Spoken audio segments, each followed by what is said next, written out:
Masih di Satu Meja The Forum, Dio, kalau tadi ada kabar terbaru, sudah dikontak, ada kuasa hukumnya sudah boleh masuk, terus kemudian disampaikan ke Kemenlu. Sejauh ini apa respon dari Kemenlu? Belum, sudah ada atau ada yang bisa sampaikan? Tadi pagi saya juga mengirim update dan dari Kemlu, terima kasih infonya katanya gitu ya.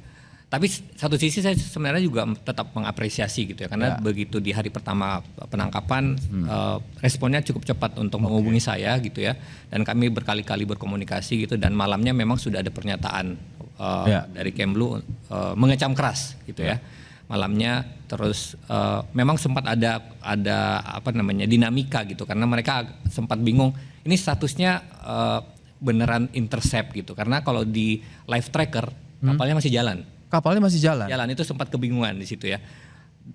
Sementara putus kontak, gitu ya, putus kontak. Saya bilang gini, kita nggak bisa memastikan kapal jalan di live tracker itu adalah penumpangnya masih orang yang sama, gitu kan.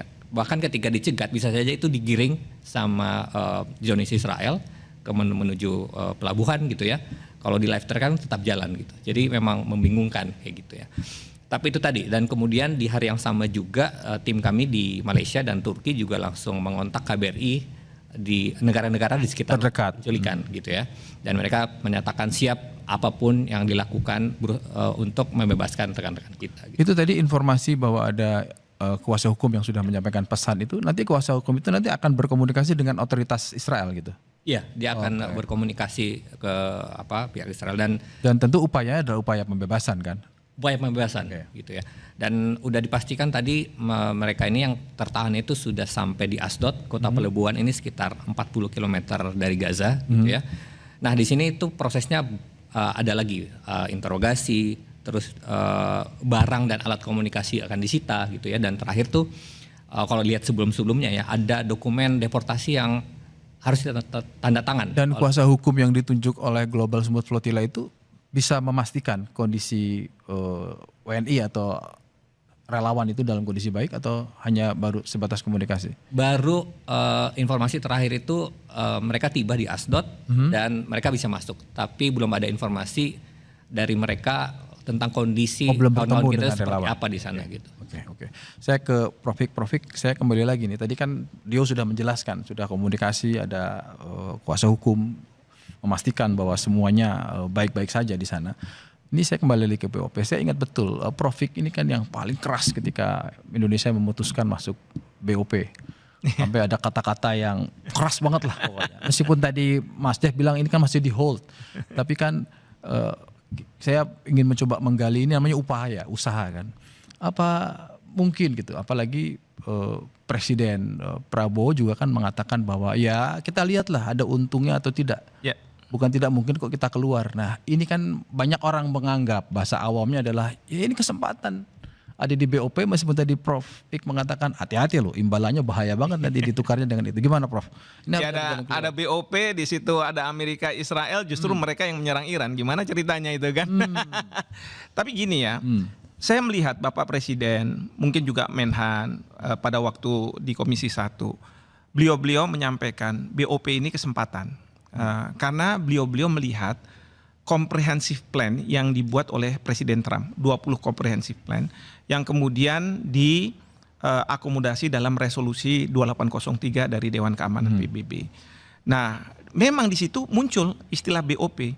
Tapi kalau lihat di pasal 2, syarat dari BOP itu ada 3.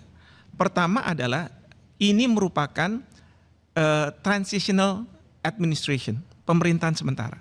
Kedua, dia memang punya nanti international personality. Dan yang ketiga, dalam konteks rekonstruksi Gaza. Oke. Nah, BOP ini kemudian piagamnya, anggaran dasarnya dibuatlah oleh pihak Amerika Serikat. Pihak Amerika Serikat saya yakin pasti ada intervensinya dari Israel melalui Jared Kushner dan Steve Witkoff. Jadi pada waktu saya lihat piagam dengan resolusi 2803 dari Dewan Keamanan PBB, beda sekali. Di dalam konteks piagam BOP, pertama, dia bukan transitional government.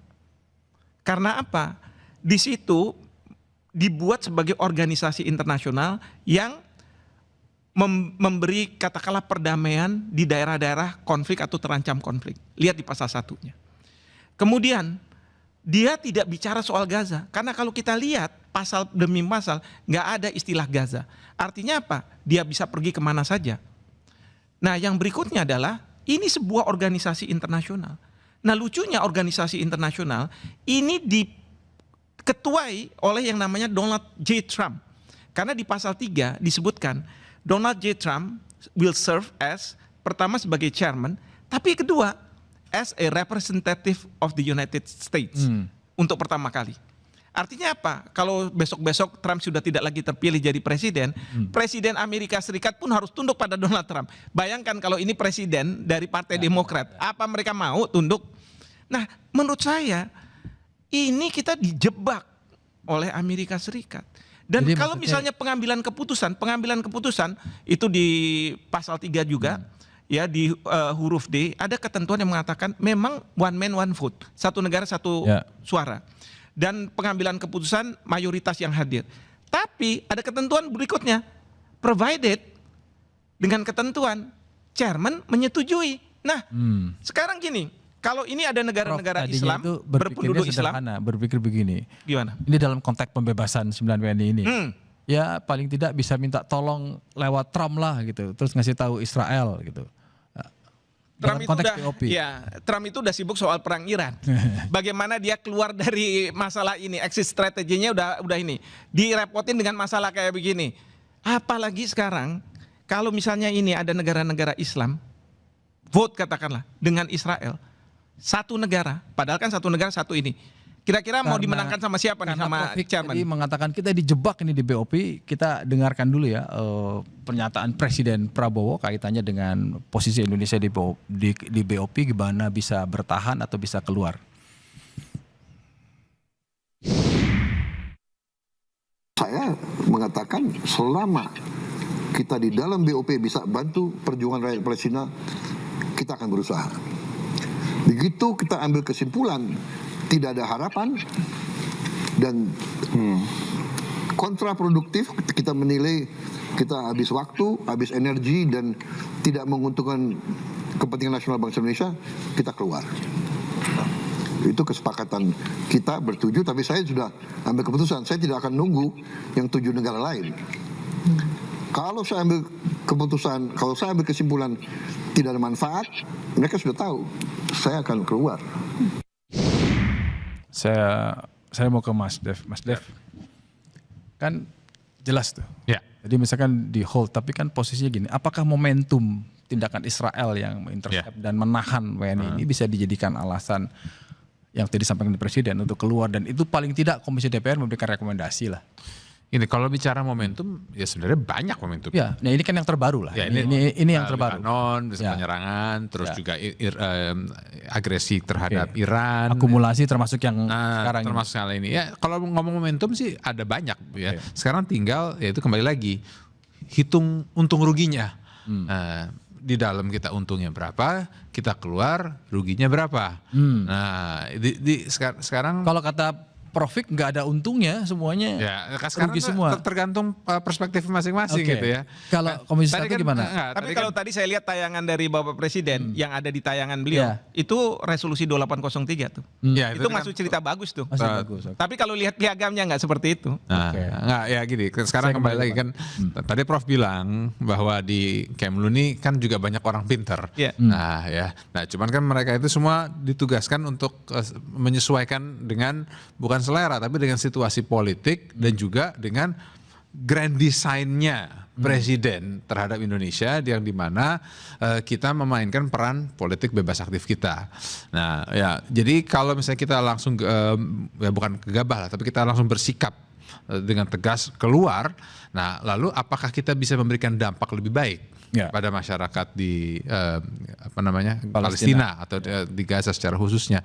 Nah ya inilah yang Tidak bisa dilihat bagaimana perlakuan Israel. Ini kan gini, Ya. menangkap WNI satu hal, tapi kan ini soal penghormatan terhadap Indonesia juga hal Iya lain. memang, jadi ini semua kan harus dipertimbangkan secara masak-masak gitu loh.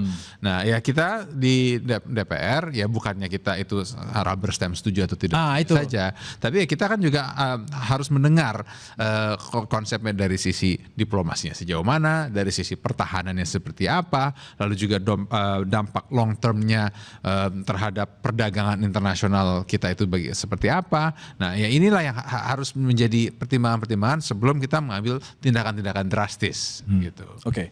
Benarkah posisi Indonesia yang tidak memiliki hubungan diplomatik dengan Israel akan mempersulit upaya pembebasan WNI yang ditangkap? Kita bahas usai jeda, tetap bersama Satu Meja The Forum.